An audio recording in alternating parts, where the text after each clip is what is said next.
Bienvenidos a la sesión número 29 de nuestra serie de disertaciones sobre el origen del cosmos y la vida.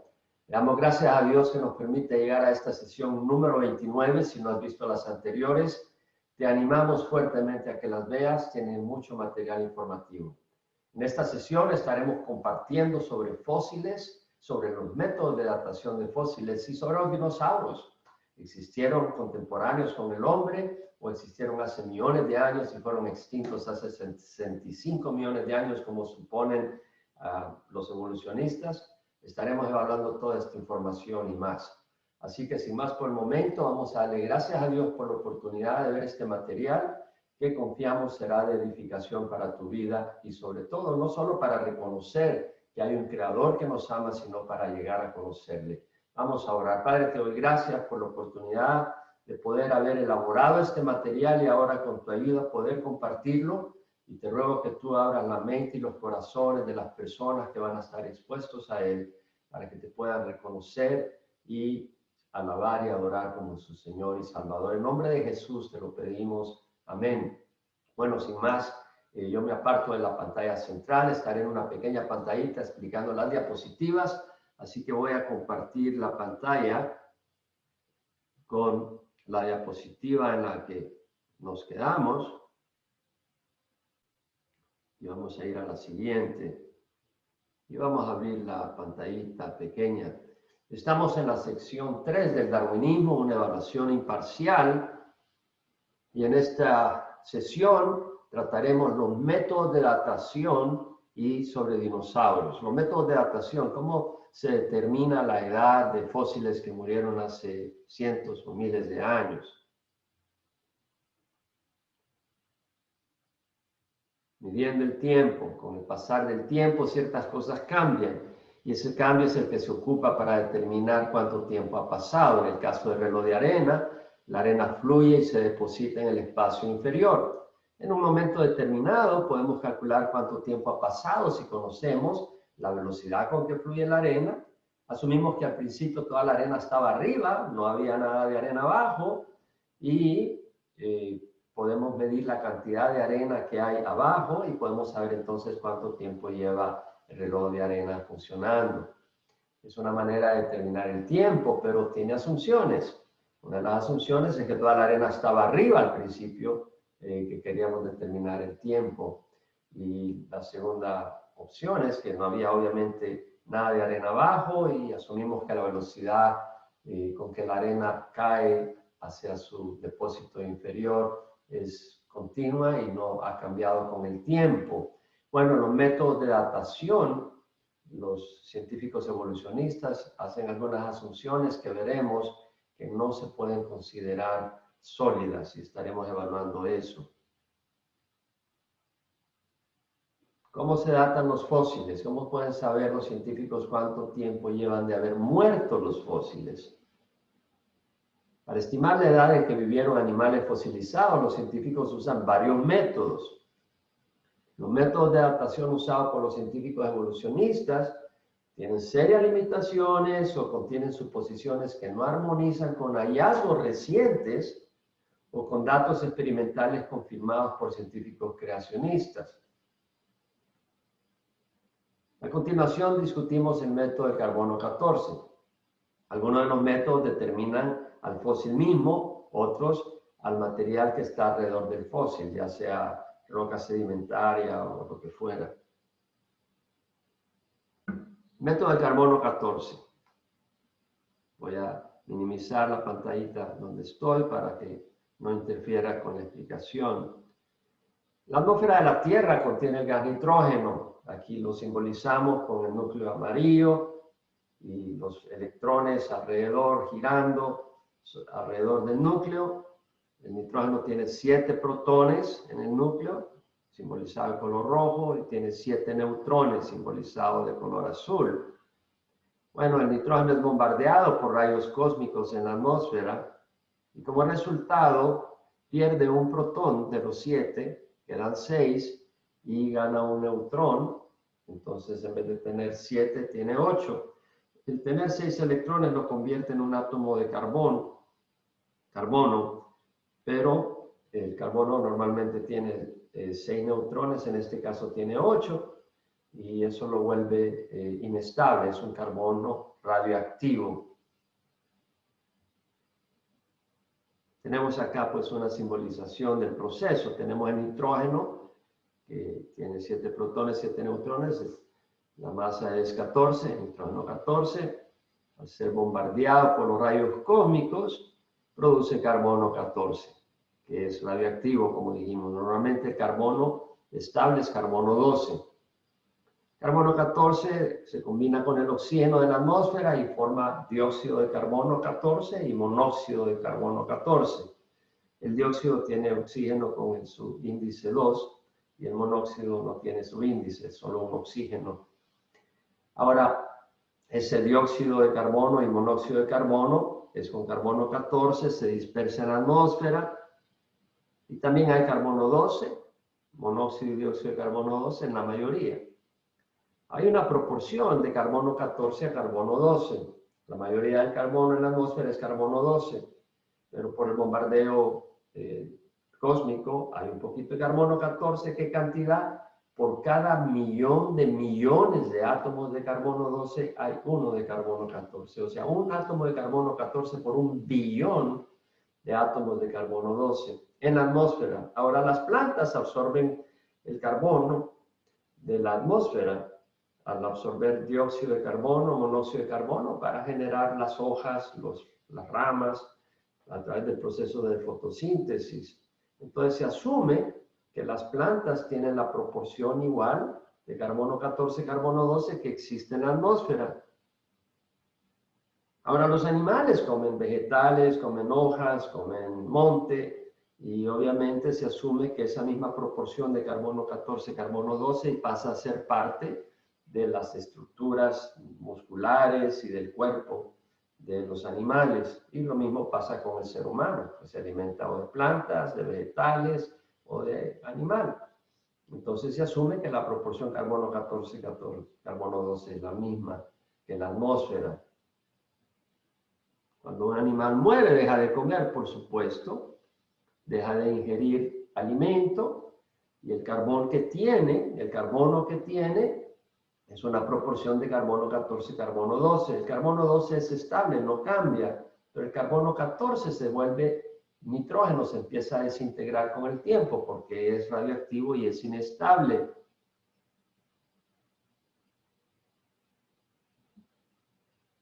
La proporción de carbono 14 y carbono 12 va cambiando, se va disminuyendo con el tiempo. Entonces, si medimos la proporción, cuando un animal acaba de morir debe ser 1 en 1 billón, pero a pasar el tiempo, eso va disminuyendo, y una medida del tiempo es cuánto carbono 14 por carbono 12 hay, la proporción. Para ello necesitamos conocer la velocidad de desintegración del carbono 14, o sea, cuánto tiempo tarda en desintegrarse el carbono 14. Conociendo la velocidad de desintegración, podemos determinar la edad de los animales. La velocidad de desintegración se caracteriza a través de una constante que se llama la vida media promedio. La vida media del carbono 14 es 5.730 años.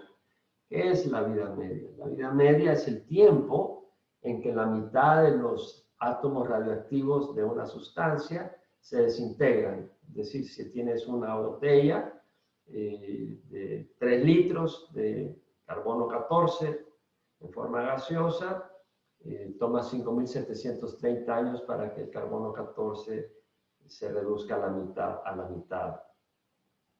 Y vemos pues entonces esa medida.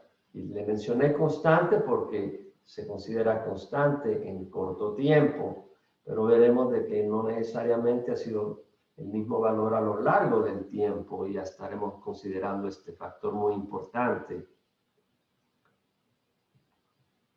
Presuposiciones y limitaciones del método carbono 14. Vamos a minimizar mi pantallita. El método asume que la concentración de carbono 14 en la atmósfera cuando vivieron los animales y las plantas evaluadas es la misma que la actual. O sea, si un animal murió hace 3.000 años y le determinamos por el método de carbono 14 la edad y dice 3.000 años, para poder calcular eso tenemos que asumir que hace 3.000 años la cantidad de carbono 14 por carbono 12 en la atmósfera era la misma que ahora. Esa asunción no es correcta después de mucho tiempo, porque la Tierra es joven, tiene 6.000 años, y la cantidad de carbono 14 en la atmósfera va aumentándose con el tiempo hasta que llegue a un momento estable. Para que llegue a un punto de equilibrio, la Tierra necesitaría 30.000 años. Los evolucionistas asumen que la Tierra tiene 4.600 millones de años y por eso asumen de que ha sido estable en los últimos millones de años, pero nosotros sabemos que la Tierra tiene 6.000 años, por lo tanto la cantidad de carbono 14 hace 2.000 años, hace 3.000 años era menor, y al determinar la edad de los animales o plantas que murieron hace 1.000, 2.000 años, tendríamos una edad todavía más antigua, porque la cantidad de carbono 14 para empezar era menor. Entre más antiguo es el resto de animal o planta, menos preciso es el método de carbono 14. Hay otro factor también. La atmósfera antes del diluvio universal tenía mucho menos carbono 14. La palabra dice que se abrieron las ventanas del cielo, es decir, había una capa de agua arriba de la atmósfera, protegía la Tierra, y esa protección reducía la cantidad de carbono radioactivo dentro de la atmósfera. De hecho, si leemos en Génesis, el capítulo 5, la vida de las personas que vivían antes del diluvio llegaba hasta 9.000 y pico, hasta 900 años, perdón. Cientos de años, hasta 900 años en el caso de Matusalén, que vivió 969 años. Ahora, después del diluvio, esas edades fueron reduciéndose a 500, 400, 300, hasta las edades actuales. ¿Por qué? Porque el carbono 14 fue aumentando radicalmente después del diluvio universal. Entonces, si determinamos la edad de algo que murió antes del diluvio o durante el diluvio o posteriormente al diluvio, cerca del tiempo del diluvio, la edad aparentaría mucho más antigua por la poca cantidad de carbono 14 en la atmósfera. De nuevo, es un problema del método de carbono 14. Si le queremos determinar la edad a algo que murió hace 300 años, no es tanto problema. Algo que murió hace 400 años no es tanto problema. Aunque todavía pueden haber algunas posibilidades de error. Pero si ya llegamos a algo que murió hace 1.000 años, 1.500, ya empezamos a tener un poco más de problemas. Otro problema es que el método asume que la velocidad de desintegración radioactiva ha sido constante a lo largo del tiempo. Es posible que haya sido constante hace 100 años para acá, pero no podemos extrapolar eso hace 1.000 o 2.000 años.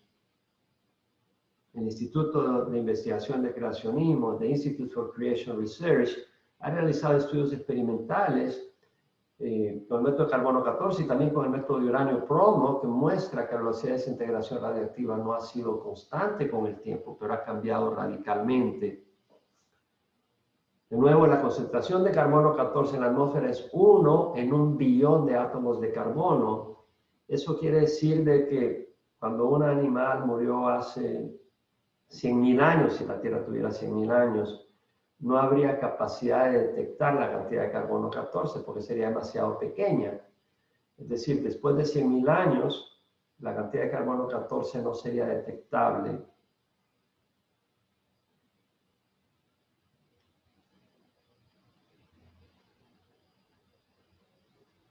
Las minas de carbón. Los evolucionistas creen que los depósitos de carbón encontrados en la Tierra se produjeron en procesos lentos que requirieron millones de años.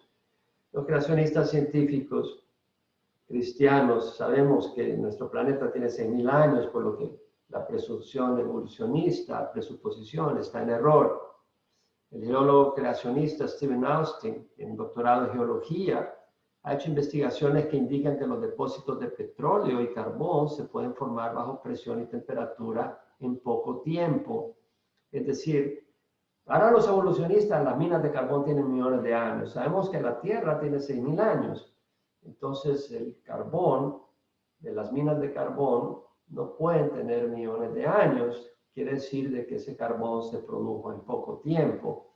El geólogo Stephen Austin ha demostrado que el carbón se puede producir en poco tiempo. pero el Instituto de Investigación de Creacionismo ha hecho investigaciones científicas que lo comprueban. Estudios científicos han confirmado lo que los creacionistas sabemos, que los depósitos de carbón en las minas de carbón estudiadas son de edad reciente, mucho menos de 1 millón de años. Vegetación arrancada por la fuerza del agua durante el diluvio universal hace 4.500 años, fue comprimida, atrapada y enterrada por sedimentos y bajo la presión y la temperatura se convirtió en carbón. No necesitó millones de años para su formación. El doctor John Baumgartner, que tiene un doctorado en geofísica, dirigió un proyecto de carbono 14 dentro del programa RATE, Radioisotopes and Age of the Earth, Radioisótopos y Edad de la Tierra, del Instituto de Creacionismo Científico. La investigación científica verificada experimentalmente demostró que los depósitos tienen miles de años nomás, no millones de años. Y eso es a trabajo de investigación experimental, confirmado experimentalmente. Ellos tomaron muestras de carbón de varias minas en Estados Unidos, de estratos geológicos de supuestamente gran antigüedad, de acuerdo a la geología convencional. Las muestras de carbón fueron obtenidas en distintos estratos y en distintas regiones de Estados Unidos. Agarraron muestras de carbón del periodo Eoceno, en unos 50 millones de años de antigüedad, supuestamente en la geología convencional. Agarraron muestras de carbón de estratos del periodo Cretáceo, de hace unos 100 millones de años de antigüedad, supuestamente, y del Pensilvanio, de hace unos 300 millones de años de antigüedad. Sabemos que eso no puede ser posible porque la Tierra no es tan antigua. Bueno, es interesante que al determinar la cantidad de carbono 14 por carbono que había en la muestra, no se pudiera determinar carbono 14 porque después de 100.000 años no hay equipo que pueda detectar la cantidad de carbono 14, sería mínima. Sin embargo, la cantidad detectada fue 100 veces más de lo detectable. Vemos en el axis de la izquierda hasta 0.4, casi 0.5 partes por billón de carbono dentro del carbono 14 del carbono. Entonces, obviamente esas muestras no tienen millones de años, tienen miles de años, no millones de años, que es en total acuerdo con el libro de Génesis. En la sesión número 12 de esta serie de disertaciones sobre el origen del cosmos y la vida, entrevisté al doctor John Baumgartner. Pongo aquí 2 partes de la entrevista que tienen que ver con la presentación y la exposición que estamos haciendo en esta sesión sobre los métodos de datación. John Baumgartner tiene una maestría en ingeniería eléctrica de la Universidad de Princeton. Sacó su doctorado en geofísica de la Universidad de California en Los Ángeles, específicamente para investigar aspectos relacionados al diluvio universal. Él se convirtió a Cristo y al convertirse a Cristo agarró un gran interés en el tema del creacionismo y sacó una especialidad científica en una universidad de gran prestigio para poder estudiar el tema de un punto de vista científico. Let me ask you about the RATE project, Dr. Baumgartner. Can you briefly tell us what the RATE project showed regarding the dates of the rocks and carbon deposits that were considered millions of years old? Y voy a traducirme al español. ¿Puede decirnos brevemente sobre el proyecto RATE, radioactividad y edad de la Tierra? ¿Y qué es lo que mostró respecto a la edad de las rocas y los depósitos carboníferos que supuestamente tenían millones de años de edad? Could you please help us on that? Okay, first of all, the term RATE, that's an acronym for radioisotopes and age of the Earth. El término RATE quiere decir radioisótopos y edad de la Tierra. We had several separate independent projects as part of that overall research effort. Teníamos proyectos independientes como parte de ese proyecto mayor de investigación creacionista. I headed up the Carbon 14 project, Yo dirigí el proyecto de Carbono 14 and I consider that evidence very strong that the Earth is young. y considero que la evidencia resultando de esos estudios son muy fuertes en favor de que la Tierra es joven, no es tan antigua. One of the main results was that surprisingly, there is carbon 14 in every fossil that still contains some carbon. De hecho, existe una de las evidencias más sorprendentes, es que hay carbono 14 en cualquier fósil que contiene carbón.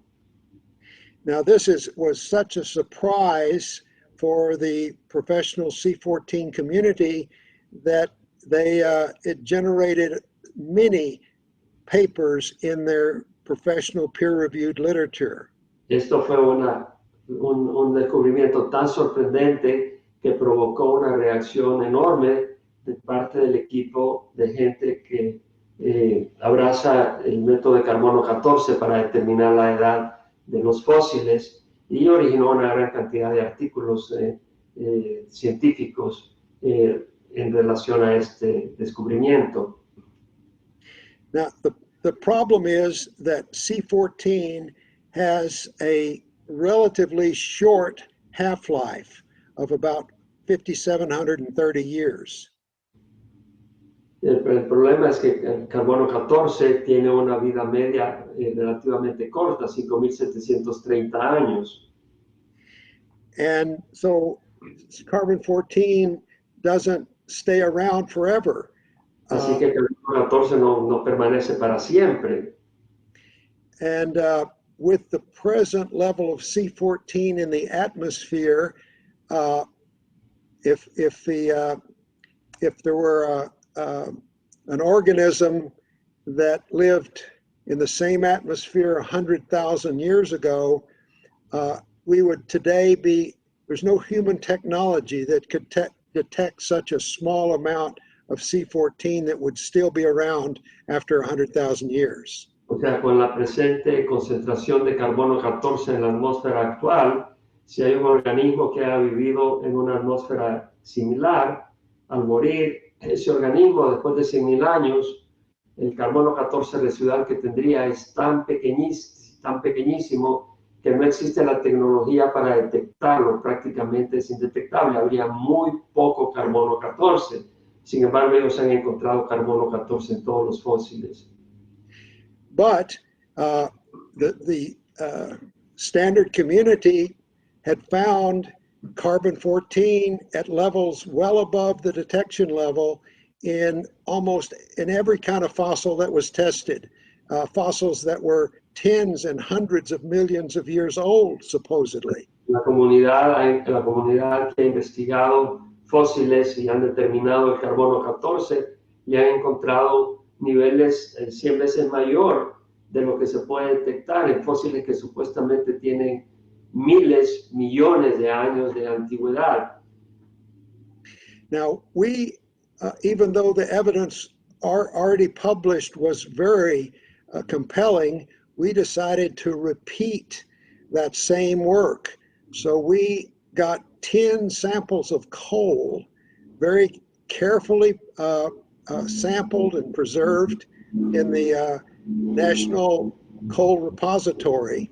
Entonces nosotros, a pesar que teníamos una evidencia fuerte, tomamos 10 muestras de carbón, de minas de carbón, sumamente preparadas y confiables. And the standard ages for these coal samples were as old as 300 million years and as young as 30 million years. So we had samples that span that entire range of supposed age.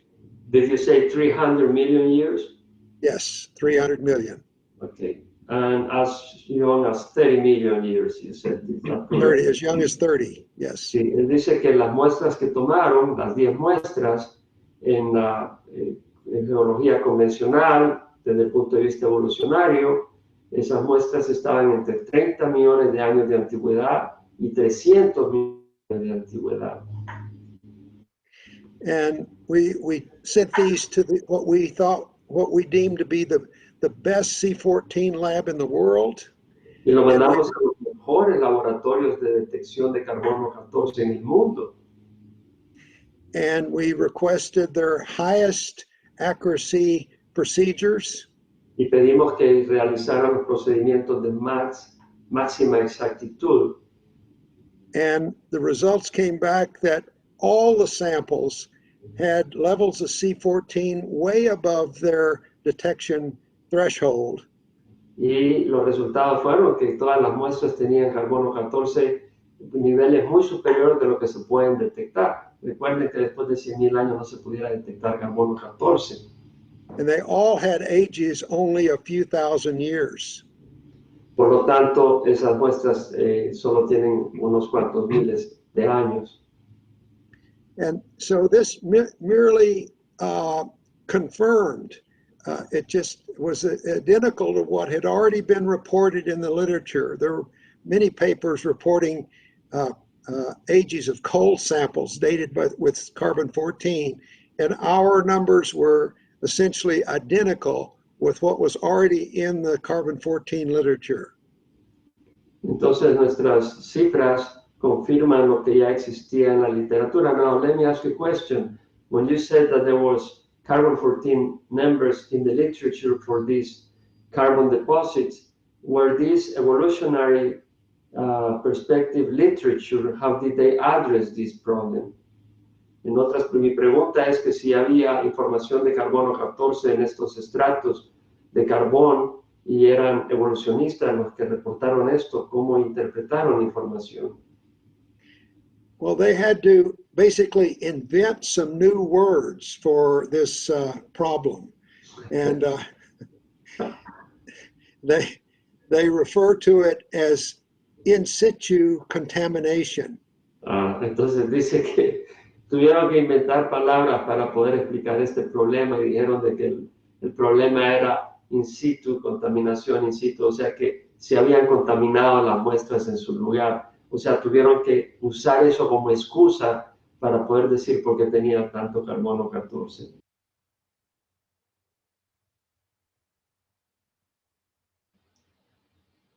Edad de las rocas. Vimos el estudio del método carbono 14 y las limitaciones, lo explicamos y tuvimos la entrevista con el Dr. Von Gardner. Y ahora hablaremos sobre la edad de las rocas. El método del uranio-plomo es otro método basado en una serie radioactiva del uranio y plomo. La corteza continental está formada de granito. Para datar las rocas, usan el método de uranio-plomo. El uranio radioactivo se encuentra dentro de cristales densos de circonio, dentro de mineral de mica negro llamada biotita. Ahí vemos en el trasfondo una piedra de granito que recogí cuando fui a las montañas aquí en California. Y vemos las partes negras de mica negra llamada biotita. Y dentro de la mica negra está el circonio. El circonio absorbe uranio. Y el uranio produce plomo y produce helio. Y veremos cómo se usa eso para determinar la edad de las rocas. El uranio produce plomo y suelta helio en el proceso. El helio es un gas muy escurridizo, escapa a la atmósfera, se difunde a través del circonio hacia la mica y de la mica salta hacia la atmósfera. Cuando la roca está derretida al principio, antes de solidificarse, obviamente que el helio escapa a la atmósfera fácilmente, inmediatamente. Ahora, el circonio que está dentro del mineral negro de mica, llamado biotita, el circonio absorbe uranio, pero no absorbe plomo cuando está derretido. Entonces, cuando se solidifica, hay uranio, pero no hay plomo, y no hay helio porque el helio ha escapado porque estaba derretida la roca. Cuando se solidifica el circonio, la mica y el granito, entonces el uranio empieza a producir plomo y helio, que ya no está líquida la roca, queda atrapado y se va difundiendo poco a poco a una velocidad bastante grande, pero se va difundiendo y escapando. Y el plomo que está dentro del circonio es el resultado de la desintegración radiactiva. Al principio no había plomo porque el circonio derretido no absorbe plomo, pero sí absorbe uranio. Es lo que menciono acá. Antes de solidificarse, el circonio absorbe uranio, pero no plomo. El uranio suelta helio, que se va difundiendo sobre la roca, y el plomo.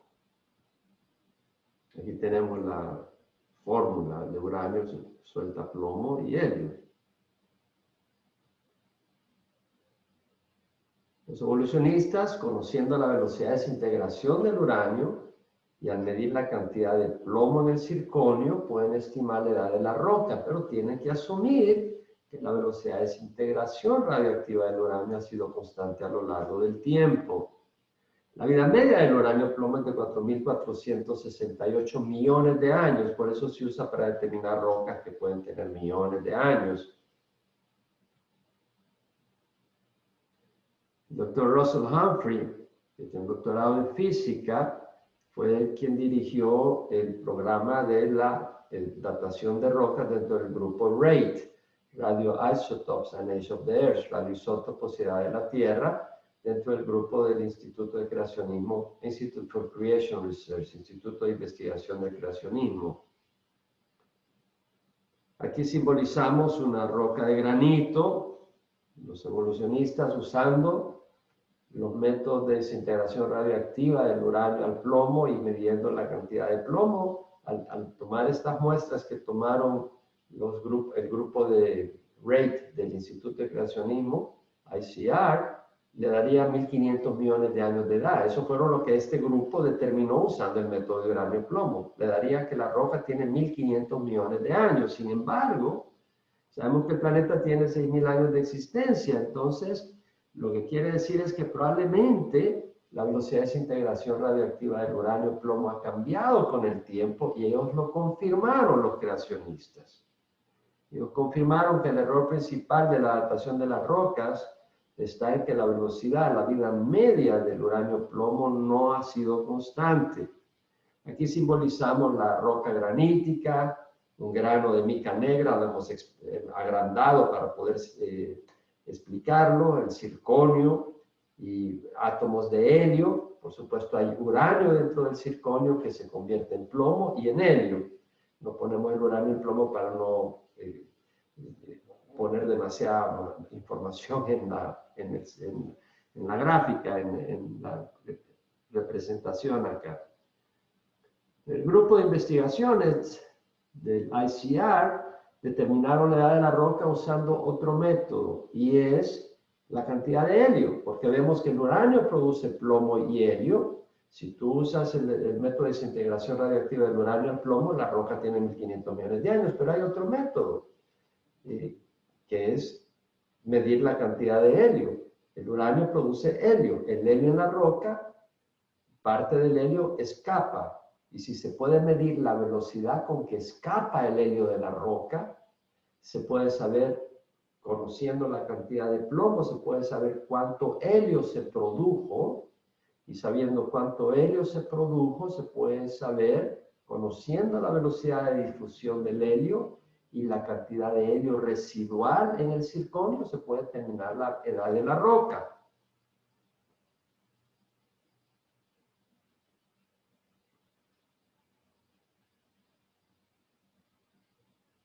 Los científicos determinaron experimentalmente la velocidad de difusión del helio en la roca y midieron la cantidad de helio residual, de uranio, de torio, porque el torio es un elemento intermedio en el proceso de integración, y de plomo. Y conociendo la velocidad de difusión de la roca, pudieron determinar la edad de la roca. ¿Cuánto le dio?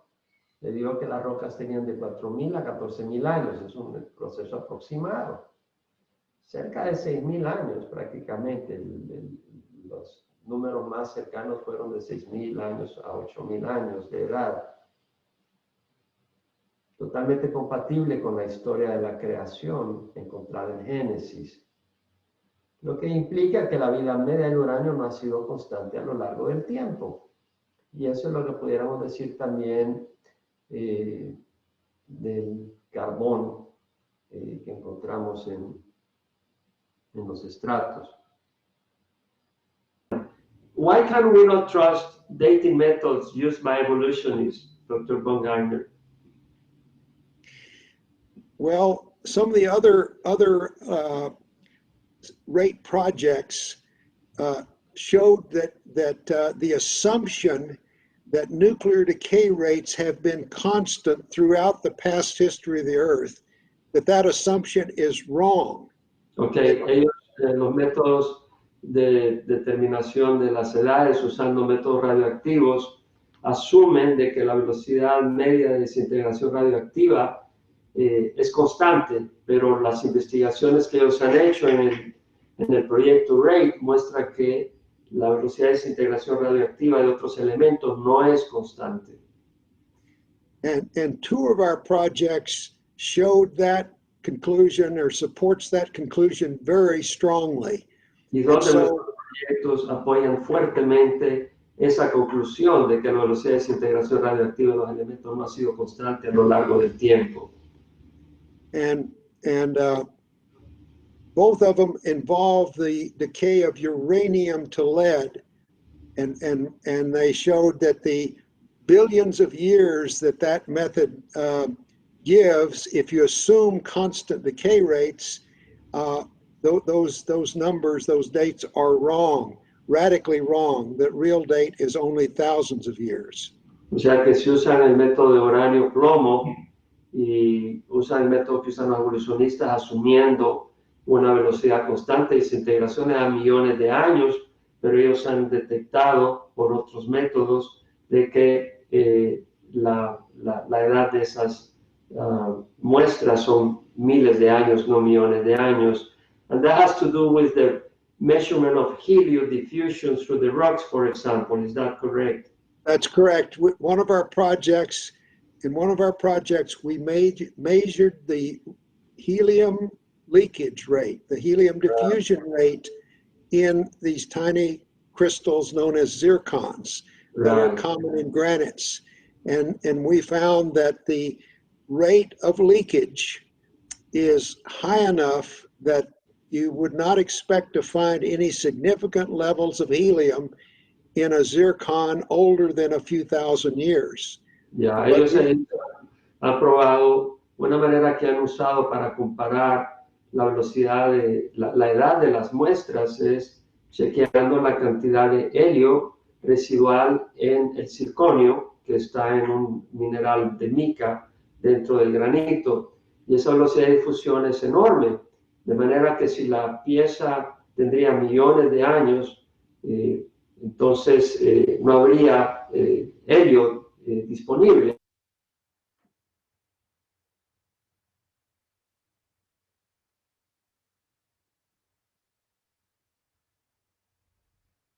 Zircons were from a granite, bedrock granite in northern New Mexico. Some of the original rocks of the continent we sampled, and the standard uranium lead age was 1.5 billion years for that granite. Agarraron granito de Nuevo México, de lo que es la roca continental, granito de la roca del continente, o sea que es lo más antiguo que hay. Y por el método evolucionista le dan 1.500 millones de años, pero por el método del helio le dio, did it give you about 6,000 years old, didn't it? Yes, the age we got was between 6,000 and 8,000 years. La edad que dio con el helio fue entre 6.000 y 8.000 años. Aquí presentamos la ecuación que se ocupa para determinar la edad de las rocas o de cualquier progresivo a través del tiempo, basado en una serie de desintegración radioactiva, sea del uranio, sea del carbono o cualquier otro método. Y ellos asumen que la velocidad media de desintegración es constante, es algo que se tiene que asumir para usar este método, y se tiene que asumir de que no ha habido contaminación ni fuga de ninguno de los elementos en juego.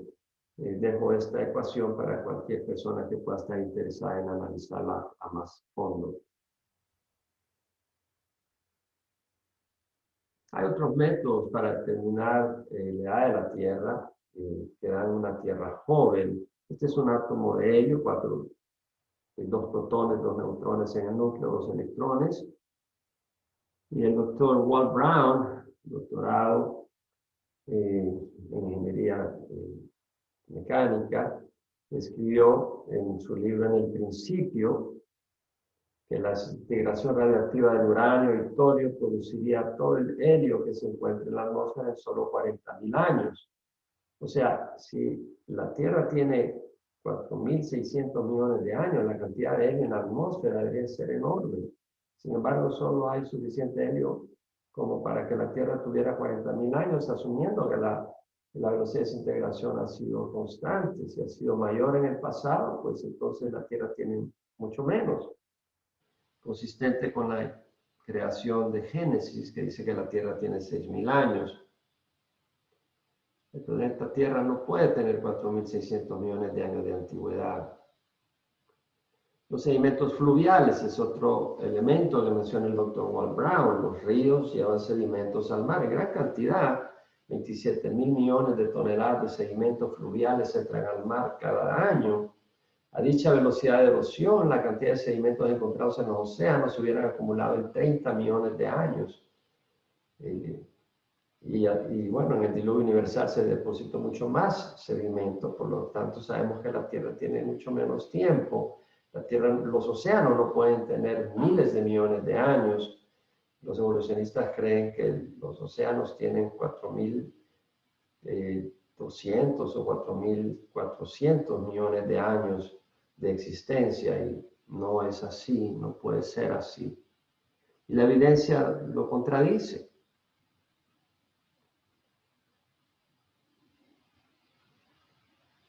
Hay varios métodos geocronológicos que proyectan una Tierra joven. Mencionamos la cantidad de helio en la atmósfera, mencionamos los depósitos fluviales, pero también los minerales en el mar. Hay ciertos elementos como el sodio o otros elementos que se depositan a cierta cantidad cada año, arrastrados por el mar, por los ríos al mar, y cuando los medimos en el mar, la cantidad es demasiado pequeña para que la Tierra tenga miles de millones de años. El campo magnético de la Tierra ha ido disminuyendo. El campo magnético actual no puede, si uno proyecta cuánto pudo haber tenido hace 30 millones de años, no es posible, no hubiera podido existir la vida en la Tierra hace unos millones de años. Contradice la idea de que los animales en la Tierra tienen miles de millones de años. De acuerdo a evolución, hace 3.000 millones de años ya había vida en la Tierra. La presión en los pozos petrolíferos, o sea, si los pozos de petróleo tuvieran cientos de millones de años, esos pozos ya no tendrían presión, la presión no hubiera escapado.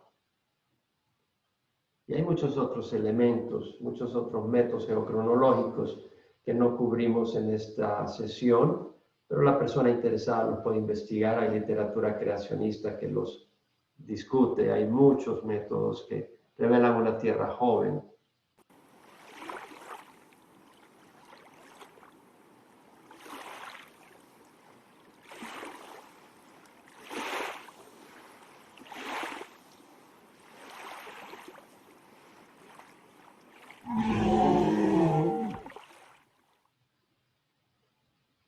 ¿Cuándo existieron los dinosaurios? Bueno, ¿qué muestra la evidencia científica e histórica?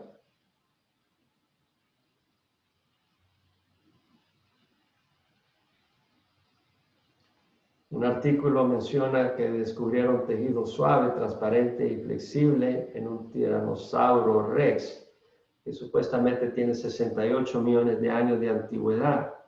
El colágeno no puede durar millones de años. Estos dinosaurios no pueden tener millones de años. Mary Schweitzer, paleontóloga molecular de la Universidad Estatal de Carolina del Norte, encabezó el grupo que descubrió el tejido en el 2005. Schweitzer y sus colegas expresaron primeramente su inquietud en el 2005 cuando encontraron lo aparentemente imposible. Es imposible si los dinosaurios tuvieran millones de años de antigüedad.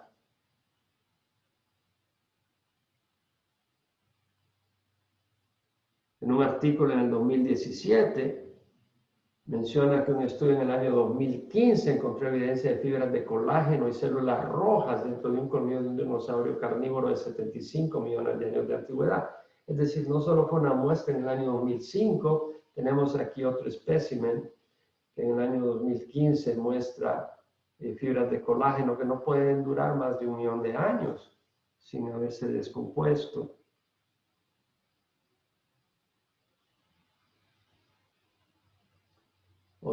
Otro análisis muestra que encontraron colágeno en una costilla de 195 millones de años en un lufengosauro de cuello largo. El colágeno no puede durar 195 millones de años. Entonces son pruebas de que esos dinosaurios no existieron hace 195 millones de años. El descubrimiento, decía el artículo publicado en el LA Times, el descubrimiento pudiera sacudir la paleontología. Están tratando de entender cómo estos fragmentos de proteína lograron durar tanto tiempo. No es complicado, simple y sencillamente estos dinosaurios no son tan antiguos. En el 2020, otro artículo donde encuentran trazas de ADN en el cráneo del dinosaurio fosilizado. No lo podía creer, exclamó Alida Bailun, autora principal. Evan Saita, investigador del Integrative Research Center of the Field Museum of Natural History de Chicago, dijo que el material orgánico descubierto es de biomoléculas menos estables en periodos largos de tiempo y bajo el calor de las profundidades en que son enterradas durante la fosilización. Es de las biomoléculas menos estables. El colágeno es súper inestable a lo largo de millones de años. Esos dinosaurios no pueden tener 75 millones de años. Hay una explicación a esos hallazgos. Los dinosaurios no son tan antiguos.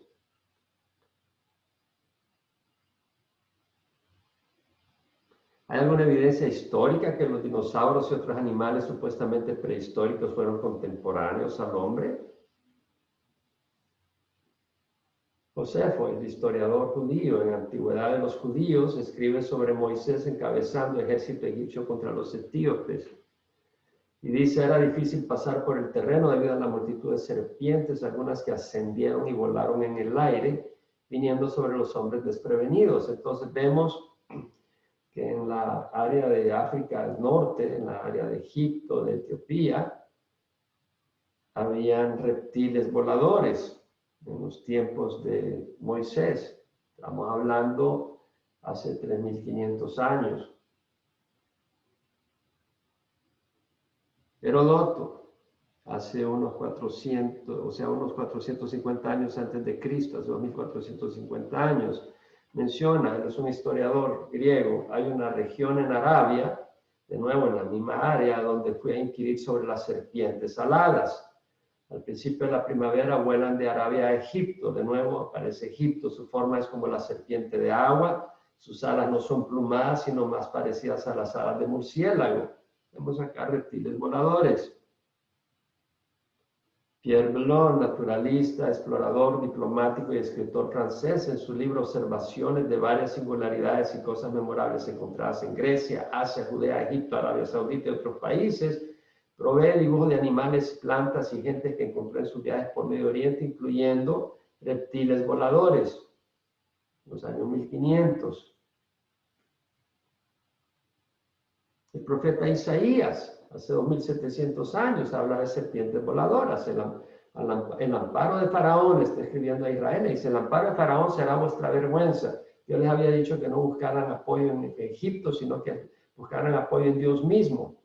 Y el amparo de Faraón será vuestra vergüenza, y el abrigo a la sombra de Egipto, vuestra humillación. Profecía sobre las bestias del Negev. El Negev está al sur de Israel. Por tierra de tribulación y angustia, donde vienen la leona y el león, la víbora y la serpiente voladora. Vemos acá un libro histórico hablando de un animal que es un reptil volador, mencionado por Herodoto, mencionado por Josefo, y vemos pues demasiada evidencia histórica. Lleva su riqueza sobre lomos de pollinos y su tesoro sobre jibas de camellos, a un pueblo que no les traerá provecho, a Egipto cuya ayuda es vana y vacía. Está diciendo: no busquen a Egipto, búsquenme a mí, vuélvanse de su idolatría, acepten la verdad, la luz de la palabra de Dios, les dice el profeta.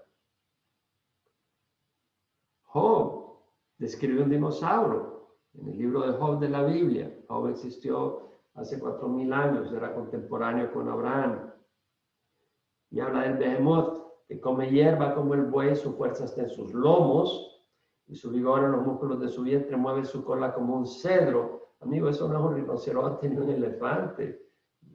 Mueve su cola como un cedro. Esta es la cola de un dinosaurio. Entretejidos están los tendones de sus muslos, sus huesos son tubos de bronce, sus miembros como barras de hierro. Es la primera de las obras de Dios, es decir, es una bestia formidable, debió ser un dinosaurio. Que solo su hacedor le acerque su espada, es decir, es temible. Si el río ruge, él no se alarma, tranquilo está, aunque el Jordán se lance contra su boca. Es una bestia enorme. El Jordán viene contra él y no lo arrastra. Y vemos que dice que bajo los lotos se echa en lo oculto de las cañas y del pantano. Es un dinosaurio enorme. Lo capturará alguien cuando está vigilando, perforará alguien su nariz con garfios, es decir, es una bestia temible. Y luego Job describe el Leviatán.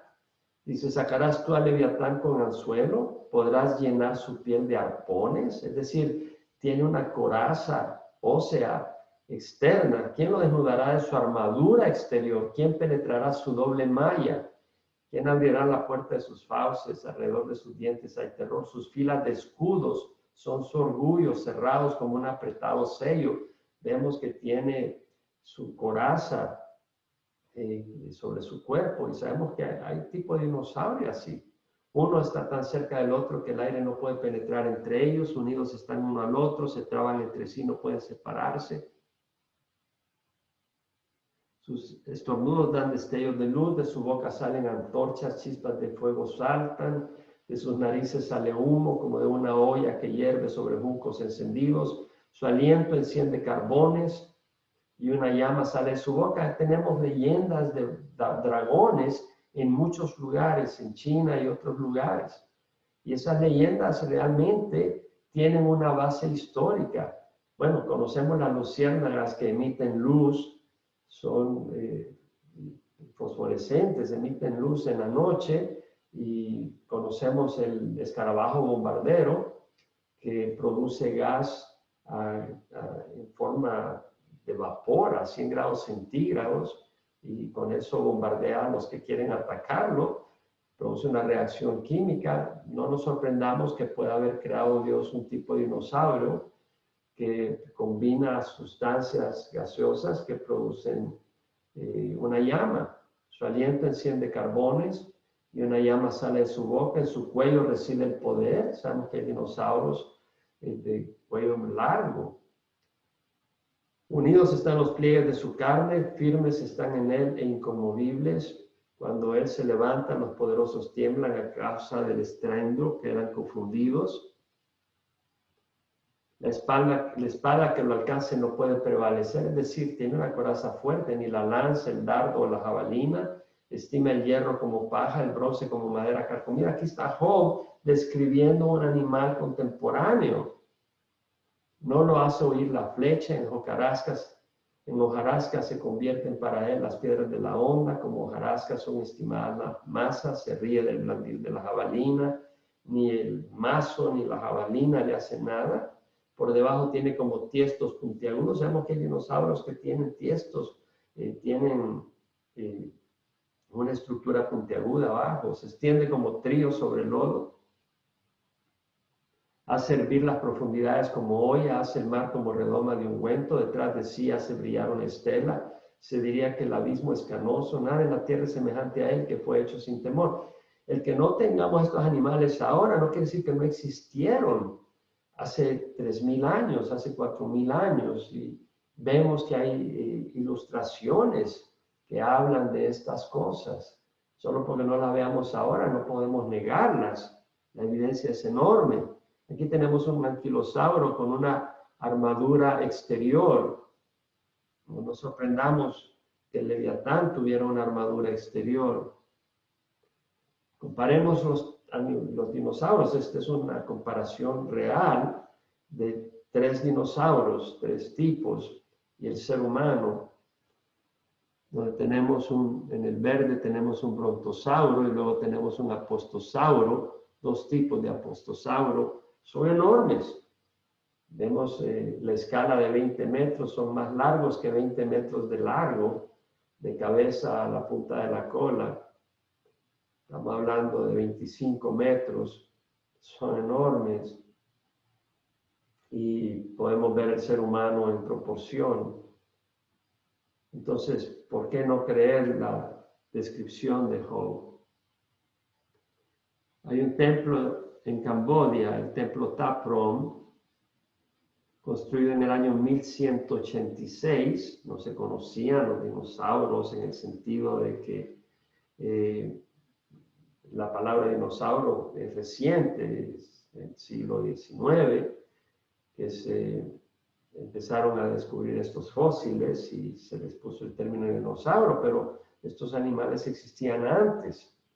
Y vemos en el templo de Camboya que hay una ilustración de un tipo de dinosaurio, de un estegosauro. Era normal.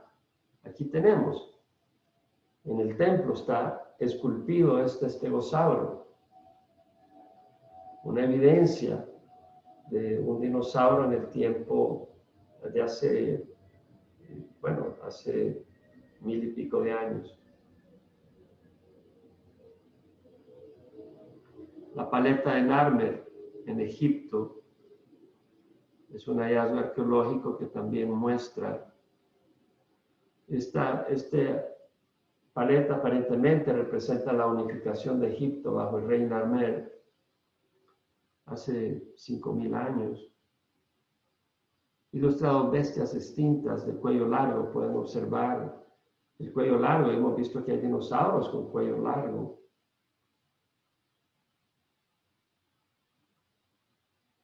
Dios confrontó a Job. Job en su desesperación, siendo atacado por Satanás, sin entender lo que estaba pasando, entra en argumentos con Dios y Dios le dice: ¿quién es este que oscurece el consejo con palabras sin conocimiento? Ciñe ahora tus lomos como un hombre, y yo te preguntaré y tú me instruirás. ¿Dónde estabas tú cuando yo echaba los cimientos de la tierra? Dímelo si tienes inteligencia. O sea, el Señor le dice a Job: Job, tú no conoces todo, tú no entiendes, yo soy justo, tú lo sabes, tú mismo lo dices, y no entiendes lo que está pasando y empiezas a decir cosas que no tienen sentido.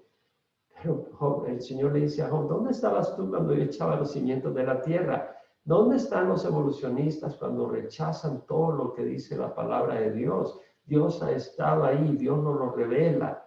Es tan importante y tenemos tanta evidencia que las escrituras son confiables totalmente. El libro de Génesis es un libro histórico, no son leyendas. Según de Timoteo 3:7 menciona que en los últimos días la gente estará aprendiendo siempre, pero que nunca pueden llegar al pleno conocimiento de la verdad. Hoy más que nunca tenemos acceso al internet, hacemos Google, nos vamos a Wikipedia. ¿Quieres cocinar un pollo? Te vas a Google y investigas cómo cocinar un pollo en el horno. y ya te sale la receta, qué temperatura, cómo prepararlo. Quieres saber cuál es la estructura del átomo, te vas al internet, investigas, pones estructura del átomo y tienes una cantidad de información. La gente está aprendiendo mucho, pero nunca pueden llegar al pleno conocimiento de la verdad. Jesucristo es la verdad. La gente no puede conocer a Jesucristo porque han rechazado a Jesucristo, no lo quieren aceptar históricamente, porque confronta el pecado y demanda nuestra adoración y nuestra fidelidad. Pero venir a Jesucristo no es perder nuestra libertad, es encontrar nuestra libertad. El estar apartado de Jesús es estar atrapado por la mentira, es estar privado del gozo y de la razón para la cual hemos sido creados. Dios nos ama y Él quiere que nosotros abramos la verdad, que reconozcamos la evidencia que nos rodea y lo reconozcamos a Él como Señor y Salvador, porque Él tiene planes para nosotros, para los que creen en Él, los que quieren y aman la verdad y rechazan la mentira y el engaño. Tenemos esperanza.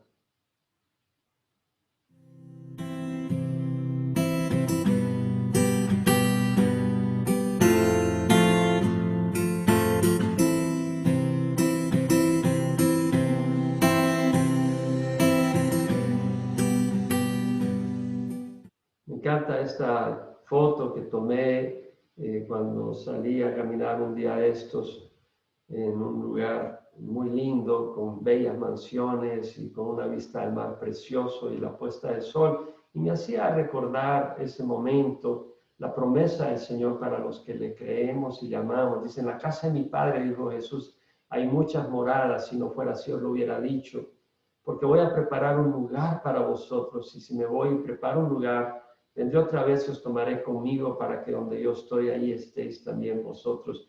Qué promesa más linda para aquellos que reconocemos la verdad.